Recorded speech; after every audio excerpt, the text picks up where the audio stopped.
Assalamualaikum warahmatullahi wabarakatuh. Bismillahirrahmanirrahim. Alhamdulillahi rabbil alamin.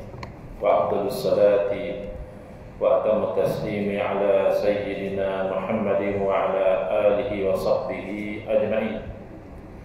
Rabbi shrah li sadri wa yassir li amri wahlul 'uqdatam min lisani yafqahu qawli.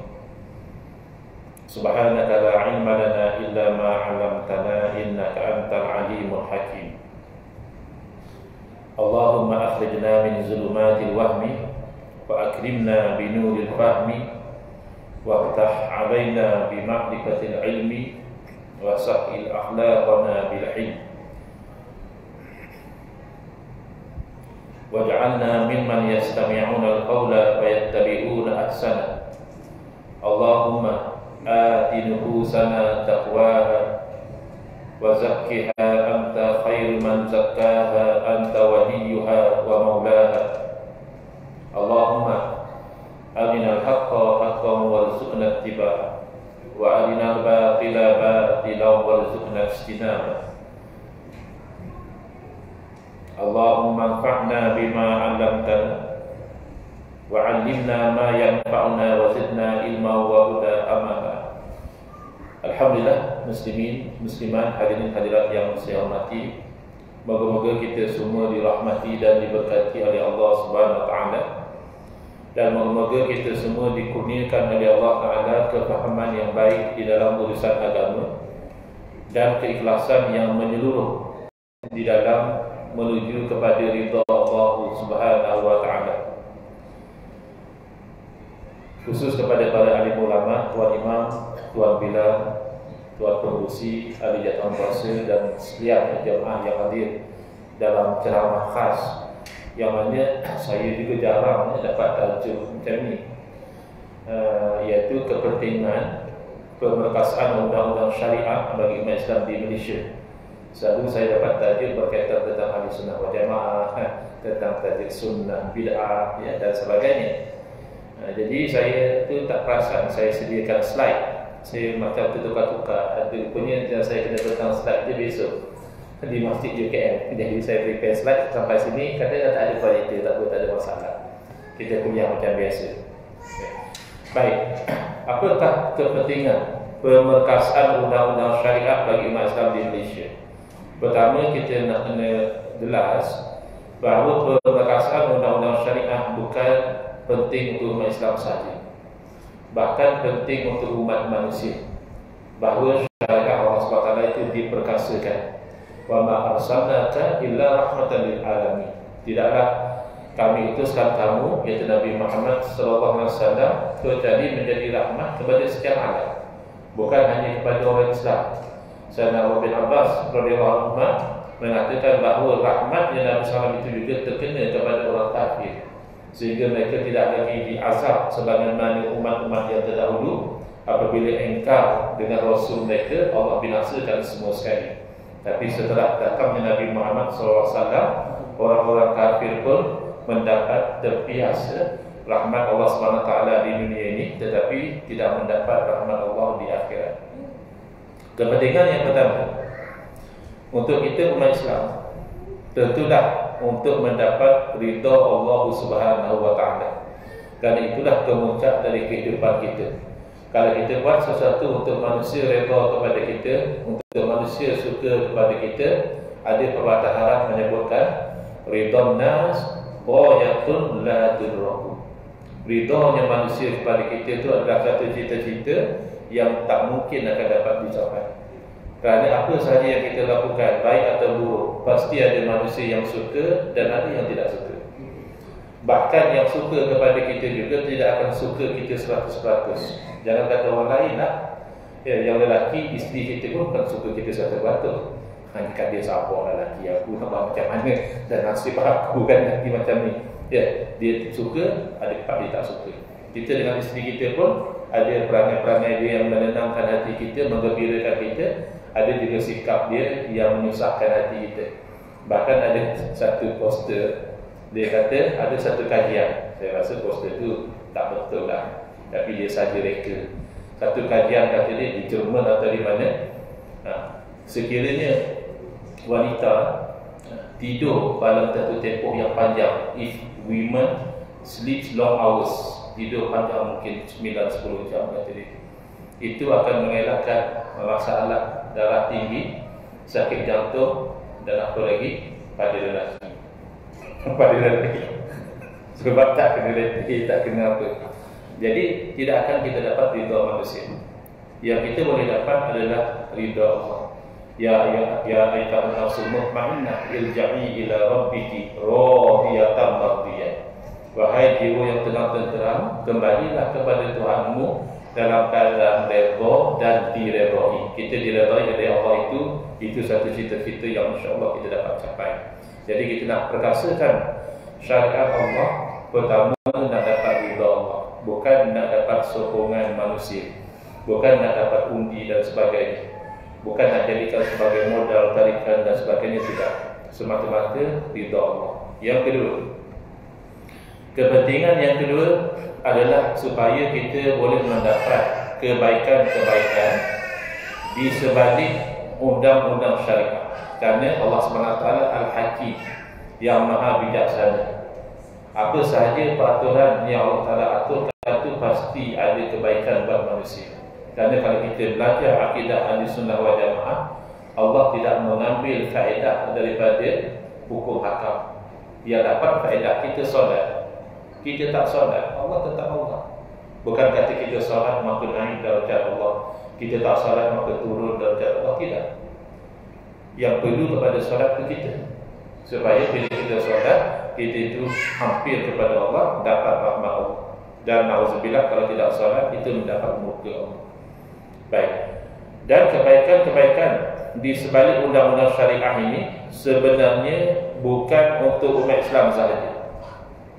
Contoh, judi. Kan itu saya boleh judi di Kedah. Judi judi tidak dibenarkan. Tapi kalau kita jujur, sebenarnya orang bukan Islam juga mereka terjejas dengan aktiviti perjudian. Orang bukan Islam juga keluarga boleh jadi porak-poranda kalau ketua keluarga kaki judi. Duit tak lekat. Tanyalah isteri-isteri orang bukan Islam pun, misalnya bab Arab, dia suka tak, dia happy tak kalau suami balik mabuk-mabuk, pukul-pukul dia. Sebab orang mabuk ni mungkin masa dia tak mabuk dia lain. Bahkan biasa kita baca kawan bunuh kawan masa mabuk. Kawan bunuh kawan sebab gaduh pasal judi. Ini perkara-perkara yang sebenarnya memudaratkan Muslim atau non-Muslim sama saja. Jadi bila Islam mengharamkan dua perkara ini, maka itu adalah memberi kebaikan kepada umat, sama ada Islam ataupun bukan Islam mendapat rahmat. Cuma bab Arab, memang dalam fiqh ada orang Islam tu diberikan, orang bukan Islam diberikan kelonggaran. Kita yang Islam ni memang Arab tu tak ada nilai harta pun. Kalau orang Islam ada memiliki Arab, sebenarnya tak ada nilai. Kalau kita rosakkan, tak boleh bayar ganti rugi. Tapi untuk non-Muslim, oleh kerana agama mereka membenarkan mereka minum arak, maka kita tak boleh nak sekat 100%. Tinggal lagi, tak boleh juga dibenarkan sewenang-wenang ni. Kerana orang yang mabuk ini mudarat dia besar. Dalam slide saya ni saya daftarkan satu catatan gambar kes-kes yang melibatkan pemandu mabuk pada tahun 2020. Ya, 25 Januari berlaku penunggang motosikal cedera parah dilanggar oleh kereta yang orang lelaki mabuk. 16 Februari di Lebuh Raya Persekutuan, seorang pemandu mabuk melanggar, itu tak pernah dia seorang-seorang. Ada yang budak kecil mati, ada yang penjaga tepi jalan mati, ada orang pegawai polis mengawal lalu lintas mati. Jadi bila Arab itu ada pelanggaran untuk non-Muslim, bukan berarti di mana-mana saja mereka boleh minum. Ada premis peribadi dalam had tertentu tidak akan dihukum kalau mereka meminum arak. Sebagaimana orang Islam kalau minum arak kan ada hukuman dia. Tapi tidak juga dijual secara terbuka, diminum di tempat awam. Don't drink and drive. Kalau dia dah drunk, lebih pada drive dia buat. Kan pelik, don't drink and drive. So, sepatutnya drink tu di tempat yang selamat, dia tidak perlu lepas tu dia drive. Ini untuk non-Muslim lah, untuk kita tidak ada jalanan. Kemudian judi misalnya, antara ketagih judi, hotel 1 juta melayang. Dia ni mewarisi hotel daripada bisnes keluarga dia. Kalau nilai hotel waris keluarga ni 1 juta, tapi dia berjudi, bertaruh, akhirnya hotel tu melayang. Kalau kita tengok cerita Piramli pun kita dah faham kan, Ibrahim pendek ya? Kan dia banding lalu 3 kali, lepas tu dia cabut. Sebab kalau tak, kalau nak berjudi, rugi. Alang-alang nak masuk neraka dengan sebab judi lah. Nak untung dengan judi, jadi toke judi. Sebab yang jadi toke judi, memang dia akan kaya. Sebab persentage yang menang tu tak ramai. Yang lain tu duit akan pergi pada toke judi. Sebab itu saya difahamkan oleh sebahagian kawan-kawan yang rajin pantau pusat judi haram. Maknanya ada pusat judi haram. Itu kan sedih. Lepas tu pusat judi otomatik haram. Terpaksa sebut pula pusat judi haram yang tak ada lesen. Pusat judi halal yang ada lesen. Padahal semuanya haram. Jadi dia kata memang kalau dirampas satu so-called pusat judi haram ni, katakan hari ni dirampas, selama 3 hari okey akan buka balik. Kerana masih berbaloi dengan keuntungan. Mana komputer dia rugi, kena rampas dengan orang kuasa. Tapi kalau dia buka lagi, beli komputer baru, masih berbaloi keuntungan judi itu dengan komputer yang dia rampas. Bahkan masih berbaloi kalau dia upah 3 orang teko untuk jaga kawasan tu, kau bayar 30,000 sebulan. Jaga saya punya premis ada masalah ke, aku bagi tahu. Dia pasti sambung. Kalau 3 orang pun 60,000. Jadi keuntungan sampai puluhan juta. Apa masalah invest sikit 90,000 supaya dapat sejuta-juta. Tetapi merosakkan umat yang ramai yang jadi penjudi akan rugi, akan porak-poranda keluarga mereka. Kepentingan yang ketiga untuk kita perkasakan, dan saya dalam malam ini hanya sebut 3 saja, kuliah maghrib dia sampai isyak kan begitu. Jadi kepentingan yang ketiga adalah kalau kita perkasakan undang-undang syariat di Malaysia sesuai dengan peruntukan perlembagaan dan undang-undang negara. Yang ini ramai tak perasan. Ini sebab saya tengok, maaf cakap lah ya, semua orang tu dia cakap tapi dia tak kaji. Dia kata perlembagaan kita perlembagaan yang sekular. Ini perlembagaan yang ditugaskan untuk memberi pandangan. Ya. Undang-undang Malaysia dia tak sempurna. Perlembagaan kita mungkin ada kekurangan sana, pindah sini. Tapi nak katakan perlembagaan kita sekular tak betul. Kerana apa makna sekular? Sekular adalah memisahkan agama daripada kehidupan awam. Agama hal pribadi. Kamu nak semayang, kamu nak apa, itu hal pribadi kamu. Dalam pentadbiran tak boleh ada agama. Dalam kerajaan tak boleh ada agama. Dalam undang-undang tidak boleh ada agama. Dalam perlembagaan lagi tak boleh ada agama. Kalau sekular. Padahal dalam perlembagaan kita awal-awal iaitu perkara 31 perlembagaan persekutuan telah declare Islam is the religion of the federation. Islam adalah agama bagi persekutuan. Masih ramai rakyat dan pemimpin tak perasan. Dia kata Islam adalah agama rasmi. Islam adalah agama rasmi. Tak ada perkataan rasmi dalam perlembagaan, tak ada. There is no such thing as Islam is the official religion. Tak ada. Islam is the religion. Apa beza Ustaz? Lebih kurang? Tak sama. Kalau Islam is the religion, lebih. Kalau Islam is the official religion, agama rasmi, kurang. Tak percaya. Perempuan cuba bayangkan. Perempuan dan teman suami pergi kenduri kahwin. Sekarang ni musim kenduri kahwin, kerja panjang. Lalu jumpa kawan lama suami. Kawan lama ni tak pernah jumpa kita, isteri. Jadi suami pun perkenalkan. Kenalkan ini isteri rasmi saya. Sedap hati lah kalau saya cakap isteri rasmi ni, biar betul lah bang. kiranya abang ada lagi sejak tak rasmi kan. Balik rumah siap lah. Dia akan di soal siasat lah. Kenapa abang cakap kat kawan dari saya isteri rasmi lah? Kan? Tak selesa. Jadi itu masalahnya. Kadang kita kata Islam adalah agama rasmi negara, seolah-olah negara kita ni banyak agama. Tapi dalam banyak-banyak agama yang rasmi itu Islam lah. Tapi agama lain pun agama negara. Tidak. Bila Islam adalah agama persekutuan, berarti satu-satunya agama negara kita adalah Islam. Lain daripada Islam bukan agama negara. Lain dari Islam adalah agama pribadi, penganut masing-masing. Jadi dia nak ambil, kita tak boleh halang. Dia nak beramal, nak menderma untuk agama dia, silakan. Tetapi duit negara perkara 12 pelbagai persekutuan mengatakan hanya legal untuk institusi Islam saja. Duit negara.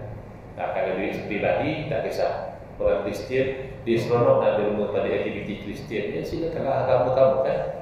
Orang Buddha dia seronok nak donate kepada aktiviti Buddha, itu agama kamu. Tapi kalau duit, kalau adalah tuan jadi aktivis politik ke, lepas ni jadi menteri ke, jadi Perdana Menteri ke, ya, kena ingatlah duit negara tak boleh diguna kecuali untuk institusi Islam. Beza. Jadi Islam bukan sekadar agama rasmi, Islam adalah satu-satunya agama persekutuan. Kalau kita katakan Islam agama rasmi, seolah-olah Islam dengan agama lain sama-sama agama negara, tidak betul. Nanti akan dianggap Islam ni hanya untuk hiasan upacara. Upacara-upacara adalah akad sumpah, ada baca bismillah, adalah selawat, adalah doa. Kalau rasmi macam itu pun kita bimbang. Kod satu masa dipersilakan Al-Fadhil Ustaz naik ke pentas untuk membacakan doa pembukaan bagi acara pertandingan Ratu Cantik pakaian renang pada malam ini. Al-Tafadhol. Sebab rasmi saja. Kan jenuh kalau macam tu. Tidak untuk dipraktikkan, tidak untuk diamalkan, tidak untuk dihayati, hanya rasmi saja. Dan pentingnya syariat undang-undang syariah diperkasakan, ia sesuai dengan perkara 37 Perlembagaan Persekutuan dibaca bersama dengan jadual 4. Perkara 37 berkaitan sumpah yang teragung. Mana sultan atau raja yang naik sebagai Perdana Agung yang baru, dia kena baca sumpah perlembagaan. Apa dia? Kami Sultan sekian, Ibni sekian yang di-Perdana Agung bagi Malaysia bersumpah dengan melafazkan wallahi wa billahi wa tallahi. Ada ke undang-undang sekular nak letak sumpah Rabbani macam ni? Tidak.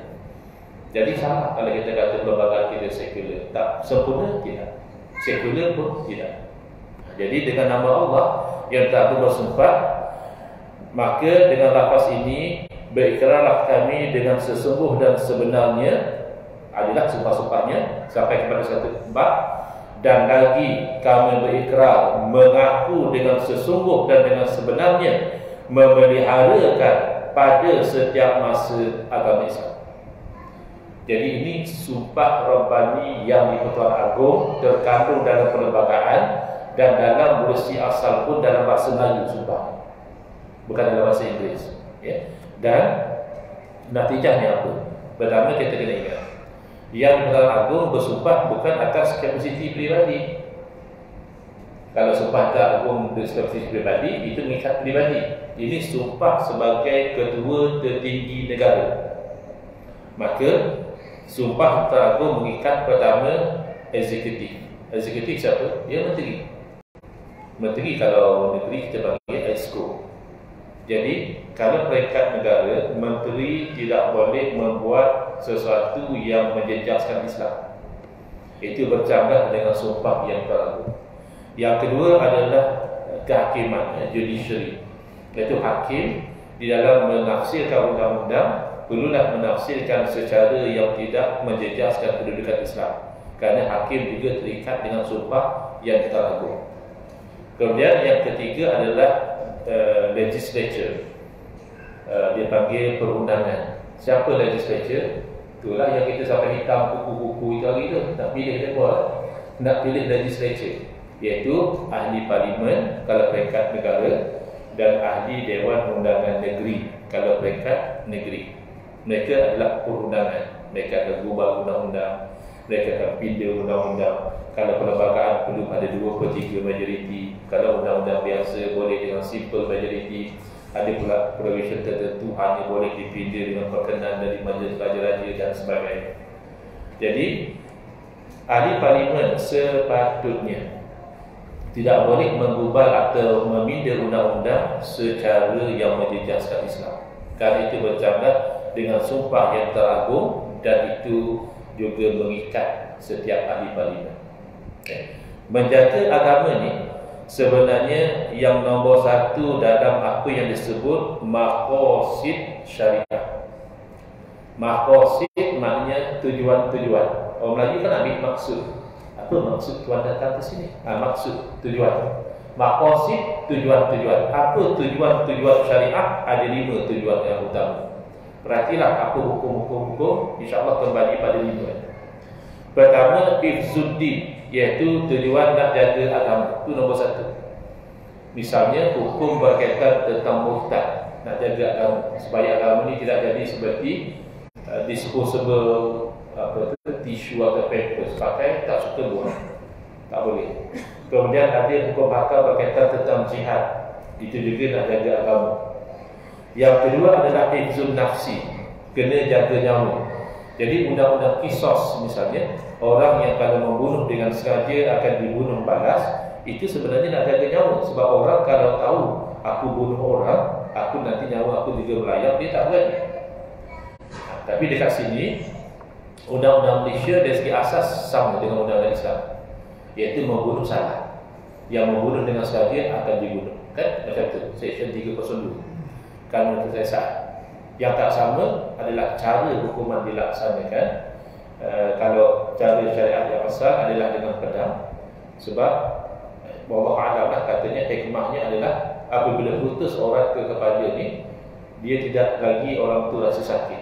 Signal ke otak tu dah putus, ya. Allah Alam lah dengan begitu kajian. Tapi di negara kita dia hukum gantung. Itu macam mana kesan sakit tak sakit itu Allah Alam, kena ada rujuk pada pakar dia lah. Baik. Tetapi asasnya sama, iaitu membunuh salah, yang membunuh dengan sengaja akan dibunuh balas. Cuma bezanya dalam Islam, yang berhak memaafkan itu adalah waliullah, ahli keluarga. Kerana yang terjejas dengan kematian seseorang itu keluarga.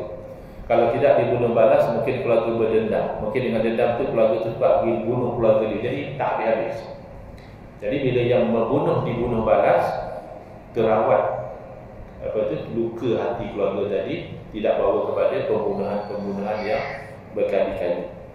Tetapi Islam menggalakkan memaafkan. Kalau keluarga kata tak apalah, yang dah mati pun tak akan kembali hidup.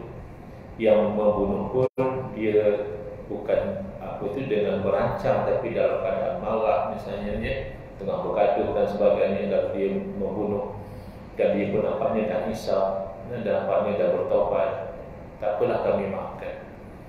Maka di situ akan ada pembayaran diah. Sebab nyawa bukan free. Sekarang ni kawan saya yang kerja polis ada kata masalah. Kalau orang nak bunuh orang, kadang-kadang dia dah tak mau tembak atau tikam. Sebab tembak tikam itu kena bicara panjang, kena hukum bunuh. Dia langgar dengan kereta. Bila langgar dengan kereta, dia tidak akan jadi hukuman mati. Jadi dia kata dia tak sengaja. Reckless driving bukan sampai hukuman mati. Jadi ada orang melaksanakan pembunuhan dengan kenderaan. Nah, ini antara masalah yang perlu dikaji lah oleh pakar undang-undang. Tapi bila bertentangan antara jaga nyawa dengan jaga agama, didahulukan jaga agama. Sebab itu dalam hukum jihad, bila musuh datang menyerang kepada negara kita, maka wajib rakyat yang mampu itu berjihad mempertahankan negara. Padahal berjihad kan boleh jadi mati. Risiko mati itu lebih tinggi lah berbanding kita duduk di rumah, ya. Tetapi kenapa disyariatkan? Kerana menjaga agama atas daripada menjaga nyawa. Dia ikut step dia. Yang ketiga, menjaga akal. Sebab itu diharamkan minum arak tadi. Dan mulianya manusia kerana akal. Kalau tidak kerana akal, ya gajah lebih besar, kuda lebih laju, harimau lebih kuat, tapi manusia lebih hebat. Semua ni boleh tunduk kepada manusia kerana manusia ada akal. Tiba-tiba minum arak pun merosakkan akal, lalu diharamkan. Kisah dadah misalnya, walaupun tidak ada nas yang khusus tentang dadah, tapi tetap hukumnya haram kerana dia merosakkan akal.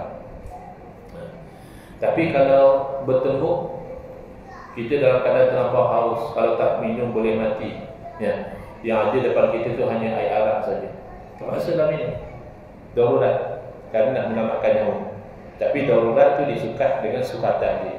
Jangan mentang-mentang minum sedap pun dah air arak sampai 3 botol di lantai ni. Itu sudah bukan darurat. Itu dah teruk. Baik. Kemudian menjaga nasab dan keturunan. Maka diharamkan zina, diharamkan liwat. Kerana zina nanti bercampur tak tahu anak satu. Kalau liwat dia langsung tak ada anak. Matilah zuriat manusia. Kalau lelaki kahwin dengan lelaki, perempuan kahwin dengan perempuan, tu bila nak dapat anak? Tak apa, biar anak angkat. Bila we all anak angkat tu kau ingat lahir daripada mana? Lahir ataupun percampuran lelaki dan wanita. Jadi homoseks diharamkan. Dan itu merosakkan maksud syariat. Kemudian hifzul mal, menjaga harta diharamkan, mencuri diharamkan, merompak diharamkan, rasuah dan sebagainya. Tapi penyakit orang kita ni, rasuah dia tak beli. Cuba kita bergurau dengan kawan kita, ya. Kita hadiahkan dia sekapit daging. Oh, ni aku bagi kau daging untuk kau masak malam ni. Terima kasihlah, daging apa? Daging babi. Maulah dia. Allah ajar ni kau ni nak cari kado ke apa? Ya. Tapi kalau bagi rasuah, dia minta, bang. Tak ada ke bawah meja ke? Tak ada ke duit kopi? Duit kopi apa sampai RM5,000? Mahal sangat kopi kau. Rasuah tak? Tapi dia tak rasa geli, dia tak rasa marah, bahkan dia yang minta. Padahal sama-sama haram. Makan daging babi haram, makan rasuah juga haram. Jadi penting ya. Cuma hati-hatilah, ada juga maqasid syariah yang palsu. Dia kata maqasid syariah adalah al-musawah, persamaan. Akhirnya lelaki dan wanita nak disamakan. Akhirnya kafir dan Islam nak disamakan secara total. Tak boleh. Memang ada persamaan. Hak-hak tertentu orang kafir pun dapat hak tu, orang Islam pun dapat hak tu. Tapi kalau secara total, tidak. Nak kata tak apalah, sama-sama manusia. Walaupun perempuan ni Islam, lelaki ni kafir, kesalahan ni kahwin. Tidak sampai ke tahap itu. Kebebasan ada dalam Islam, tapi tidaklah bebas secara membuta tuli. Kalau orang putih tak ada masalah, zina pun dia tak ada kesalahan zina dalam undang-undang siwa. Kalau peguam sini boleh betulkan kalau saya silap. Setahu saya dalam kanun kesesaan tak ada kesalahan zina, kecuali kalau isteri orang. Isteri orang mungkin salah juga. Tapi kalau two consenting adults, dua orang dewasa yang suka sama suka, itu salah. Dalam Islam tak boleh. Kebebasan ada tapi terbatas. Jadi seterusnya bila kita cakap tentang syariah, syariah ni ada orang bila kita cakap tentang perkasakan syariah, dalam otak dia terbayang hudud. Hudud adalah syariah, tapi bukan the whole syariah. Hudud ini hanya satu cabang kecil daripada syariah.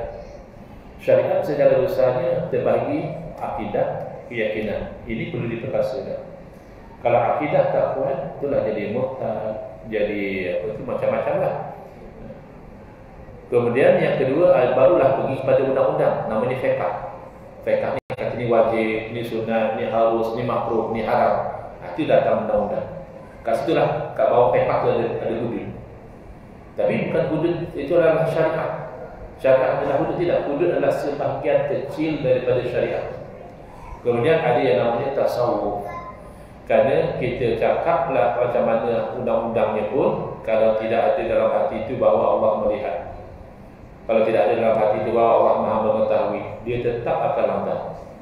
Sebab dia rasa orang tak tahu, dia rasa tak akan tertangkap. Dia takut nak buat kalau dia kata ada polis. Oh, SPRM dah masuk. Oh, ni dah dapat maklumat ada pihak berkuasa, itu dia takut. Tapi kalau tak ada dia buat. Nak tak nak perlu kepada tasawuf. Sampai ke tahap kalaupun tak ada orang lihat, ya Allah lihat. Nanti aku dapat pernah buat, aku mati kembali pada Allah.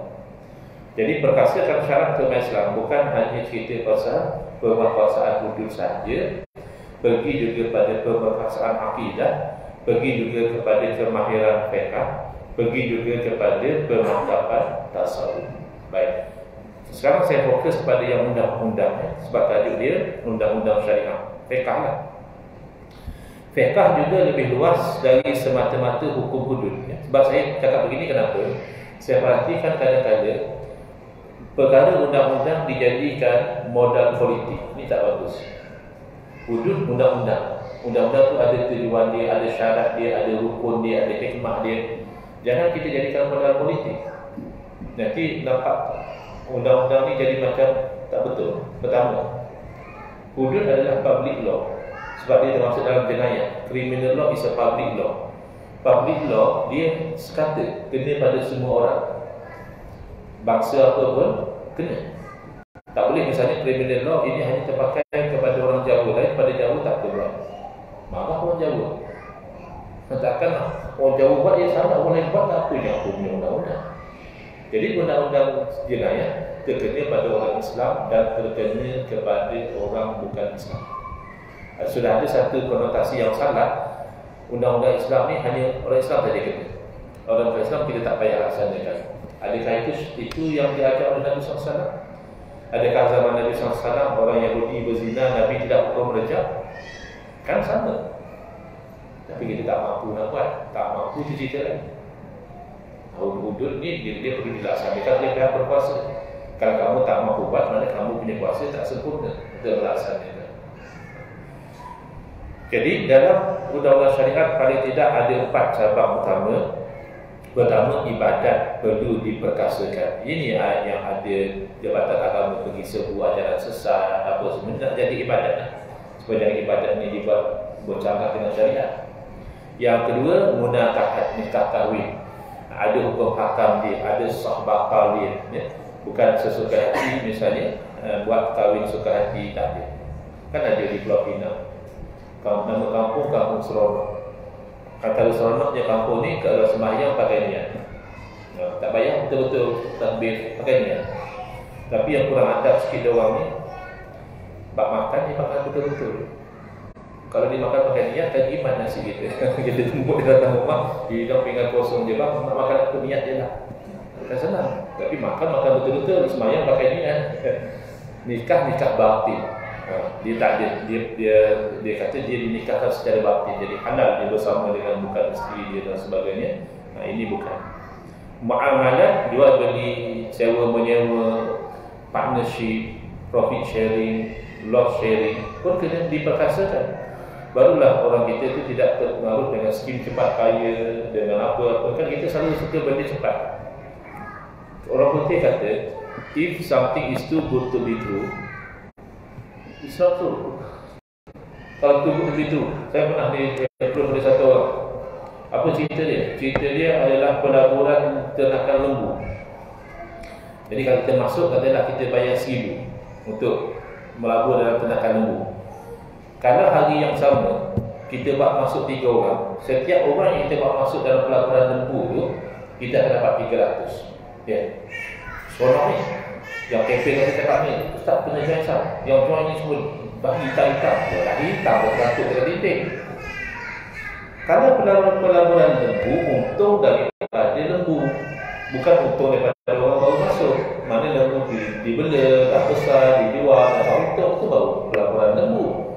Kalau kita masuk hari ini, ada orang join di bawah kita dapat untung, itu dilembukan. Maknanya duit itu ambil daripada hamba Allah tadi. Duit kita bayar RM1,000 pergi pada orang sebelum kita. Ini namanya money game. Jadi muamalah kena diperkasakan. Dan jenayah, barulah datang kepada jenayah. Hudud salah satu daripada jenayah. Ada lagi namanya kisos, tentang bunuh dan juga mencederakan, ada kisos. Dan yang banyak adalah ta'zir.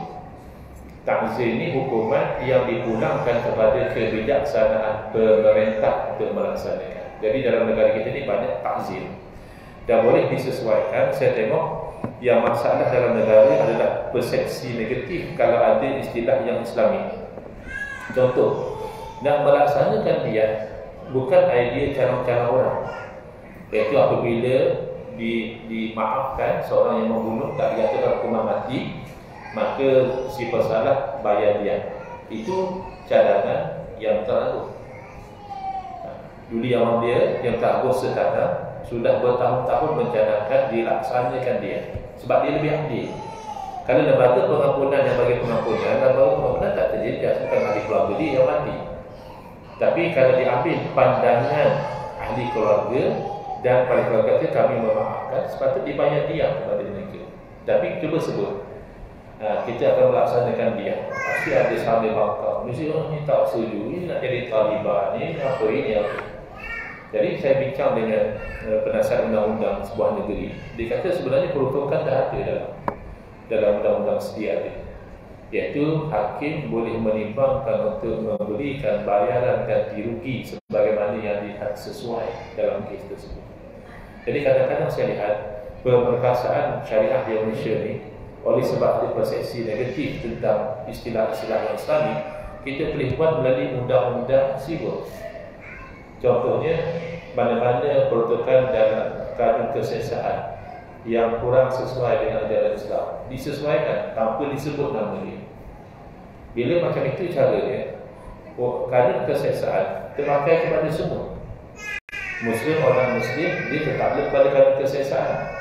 Tapi kalau kita pergi kepada, kan ada yang kita tahu tekad tentang isu Akta 355 dan sebagainya, itu sebab perlu kepada Parlimen.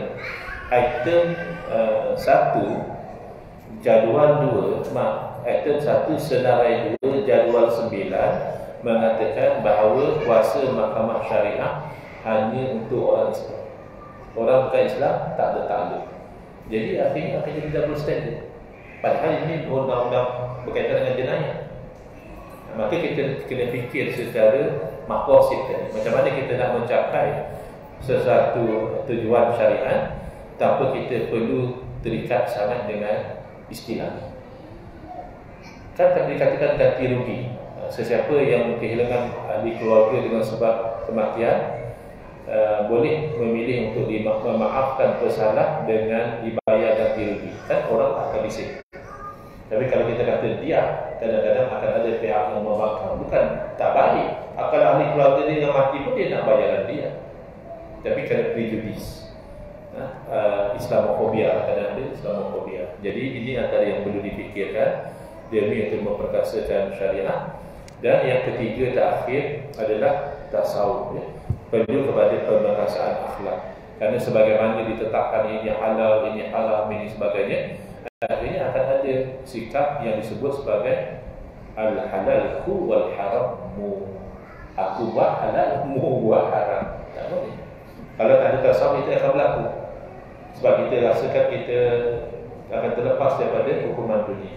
Tapi kalau ada tasawuf, ada perasaan taubat, takut kepada Allah, zuhud, tidak cinta kepada dunia, sabar daripada melakukan maksiat, sabar dengan musibah, syukur dengan nikmat, ikhlas kepada Allah, tawakal dengan untung nasib dan telah ditentukan oleh Allah, ada mahabbah, kasih sayang sesama manusia. Kadang-kadang kita sesama Islam pun kita benci. Hanya kerana dia berbeza pandangan dengan kita benci, bahkan sebagian sampai mengkafirkan. Jangan. Nabi tak ajar macam itu. Mengkafirkan ahli kiblat, Nabi tak ajar. Bahkan ada orang kafir dalam peperangan, bila dia jatuh dia mengucap. Tapi ada sahabat tu dibunuh juga. Berhari-hari Nabi komplain, adakah kamu bunuh dia setelah dia mengucap la ilaha illallah? Akhirnya sahabat tu demi untuk membela diri dia, dia kata, ya Rasulullah, orang ni hanya nak selamat nyawa dia saja. Kalau dia betul nak masuk Islam, kenapa masuk saja aku nak kena bunuh baru mengucap? Nabi tak setuju. Adakah kamu belah dada dia dan kamu lihat isi hati dia? Berarti kita tu tidak boleh mudah-mudah mengkafirkan umat Nabi Muhammad SAW hanya semata-mata dia ada perbezaan dengan kita pada sesuatu isu dan juga pendirian. Jadi 1 minit lagi untuk masuk waktu Isyak. Saya hentikan di situ untuk memberi ruang baca doa sikit. Boleh bersatu. Bismillahirrahmanirrahim. Alhamdulillahil alamin. Wassalatu wassalamu ala sayyidina Muhammad wa ala alihi wa sahbihi ajma'in. Allahumma shrah sudurana wa ahsin akhlaqana wa ahsin ujurana wa nawwir qulubana bi nuri hidayatika kama nataqqa bi nuri syamsika abadan abada bi rahmatika ya arhamar rahimin. Walhamdulillahirabbil alamin. Amin ya rabbal alamin.